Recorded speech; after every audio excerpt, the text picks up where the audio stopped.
Mwese inshuti za Inyamaswa TV ndabasuhuje cyane kandi mbahaye ikaze muri iki cyegeranyo kibagezaho ubwenge bw'inyamaswa. Tugiye kubyinjiramo neza maze turebe ngo ni iyihe nyamaswa irenze mu kugira ubwenge buteye kurusha izindi zose mu ishyamba, mu nyanja no mu kirere. Inyamaswa y'inyabwenge dusanga iwacu muri karitsiye ndetse rwose no mu rugo ni iyihe? Ubu rwose IQ yazo tugiye kuyibona. Cye nitwa Gadi. Ninjye tugiye kubana muri iki cyegeranyo.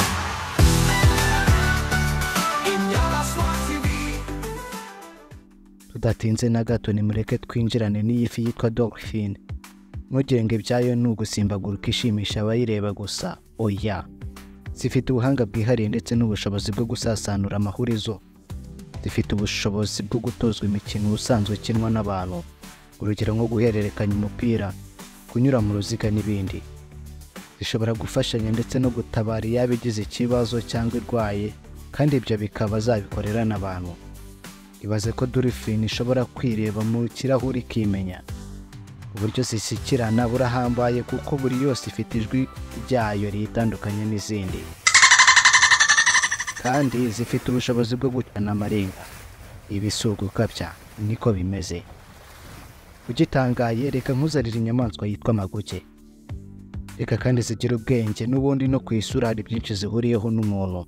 Zirimo amoko menshi nk'inkende, ingagi, ibitera n'ibindi. Inyamaswa ziramutse zihuriye mu irushanwa ry'imikino ngororamubiri, nta gushidikanya ko imidari yose yakwiharirwa n'inguge. Ikintu gikomeye kandi utapfa kubona ku zindi nyamaswa ni uko hari ubwoko bw'inguge zifashisha ibikoresho zikabasha gukora akazi runaka. Reka mbasobanurire gato. Wowe iyo ugiye gucukura umwobo, si intoki ndetse n'inzara zawe ushwaratuza ku butaka. Oya, ahubwo ukoresha isuka, ipiki cyangwa igitiyo. Ngaho tekereza itsinda ry'inguge zirimo kubaka akazu, maze zikajya zikoresha ibuye mu gucoca amashami y'ibiti, zirifatishije intoki mu kiganza ndetse iryo buye zikaritizanya. Ubwo ni ubwenge buhambaye ku rugero rw'inyamaswa. Harimo izikoresha ibisongo mu gucukura imigina, zigakuramo imiswa zikayirya. Ngaho tekereza ko hari n'izica inkoni zigakubita abana bazo mu gihe bari mu makosa. Niko biri. Ninkubwira ko hari n'izo bigishije amwe mu magambo agize ururimi rw'amarenga rw'abantu zikayamenya, noneho sinzi ko uri bubyemere. Izi maguge nazo ntizoroshye na busa. Muri aka kanya kandi mureke twitegereze inzovu, maze nayo dutangarire ubwenge bwayo. Ubunini bwayo mureke ntitubugarukeho, ahubwo munyemerere mbabwire ko inzovu ari inyamaswa ifite ubushobozi bwo kwibuka buhambaye. Zishobora kwibuka inzira yazigejeje ku kidendezi cyarimo amazi zishimiye, nubwo habashize imyaka myinshi zitaheruka. Iki kinyamaswa se cyo waba ukizi? Iyi ni octopus. Ifite amaboko 8 yose. Ubuhanga bwayo bugaragarira mu buryo yihisha ndetse n'ukuntu yikura mu bibazo. Tekereza ko ishobora guhinduranya amabara vuba cyane boshya amatara yo mu kabyiniro. Ushobora kuyishyira mu kintu gipfundikiye ugasanga gipfunduye irisohokera. Ushobora gushyira icyo kurya mu gikombe gipfundikiye ugasanga gipfunduye ikoresheje amaboko yayo ikarya ibirimo imbere. Bigaragara ko isura y'ikintu cyangwa umuntu atariyo twapimiraho ubwenge. Ntukarebere igitabo ku gifubiko cyacyo gusa. Mureke noneho dukurikizeho igikona. Mu nyoni zose zibaho iki gisiga ubona kigira akavuyo kenshi. Burya ngo nicyo gifite ubwenge nk'ubwa ruganzu. Ibikona bibaye byiga kaminuza, ubwo ririya bara ry'umweru ryaba ari furari bacyambitse muri graduation. Ntukakibone kibaho gisakuza cyasamye gusa ngo ugire ngo ni igicucu. Nabyo byifashisha ibikoresho kandi bigasasanura amahurizo iyo biri kwivana mu kibazo. Urugero, hari ubwo igikona gishobora kubona icyo kurya kiri ahantu kitageze umunwa, maze kigafata agati kigaseseka aho hantu, kigashinga kuri uwo munomfu cyangwa icyo kirayi, kigakurura kikakiyegereza, ahasigaye si ukuryoherwa nakibwira iki. Iki gisiga cy'umukara kisumbuye gato ku gikona. Ureka biri icyo twita ikiyoni. Uretse kuba bifite ubwenge bwose nk'ubw'ibikona tumaze kuvugaho, ku byiyoni usanga hiyongeraho filozofi ihambaye. Bifite ubushobozi bwo gutekereza mbere y'igihe. Mu gihe hari ibyo kurya byinshi, ikiyoni gishobora gutoragura ibiryo. Aho kugira ngo gihite kibirya, ahubwo kikabisha kure kugira ngo ibyo kurya nibiba bike kizagende gifate bya bindi cyatabye. Ubwo rero bigisaba kwibuka kuko kiba cyaragiye kibipfurika ahantu hatandukanye. Bigira n'amanyanga hagati yabyo kandi kuko bitewe n'ubushobozi bwacyo bwo kwitegereza gishobora gucunga aho kigenzi cyacyo gihisha ibiryo maze kikagenda kikabyimura kikabishyira ahandi cyangwa kikabyirira. Ikigenzi cyacyo cyazaza kureba ubwisigame bwacyo kigasanga konti niyo ariko iriho zero. Ukiri mu nyoni mureke tuvuge kuri Kasuku. Birashoboka ko wigeze wumva babwira umwana gafite ubwenge nk'ubwa Gasuku. Tubaye turi nko kuvuga ku bantu, iyi nyoni y'amabara meza ntitwabura kuvuga ko ari umuhanga mu by'indimi. Tekereza ko uretse ubushobozi bwayo buhambaye bwo kuvuga amajwi menshi ibasha kwigana ijwi yumvise kandi ikabisubiramo inshuro nyinshi.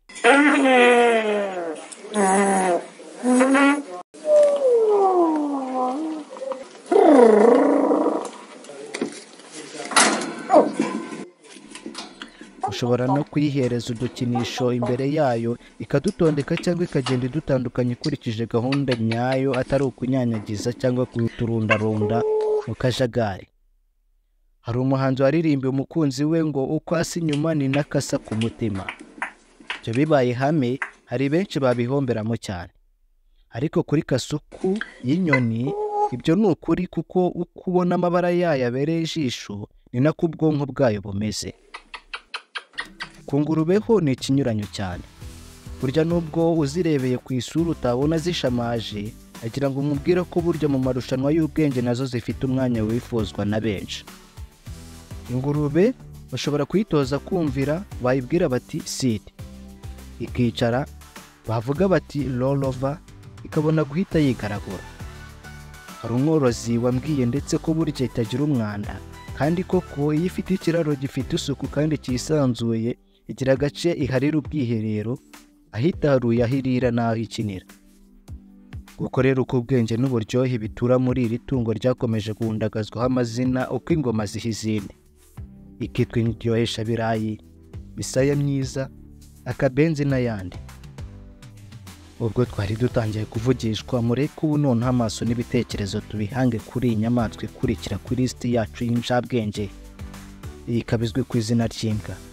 Umuntu byayobeye ndetse n'umuhemu babita imbwa, ariko ngo burya kwita umugabo imbwa ntacyo bimuhinduraho.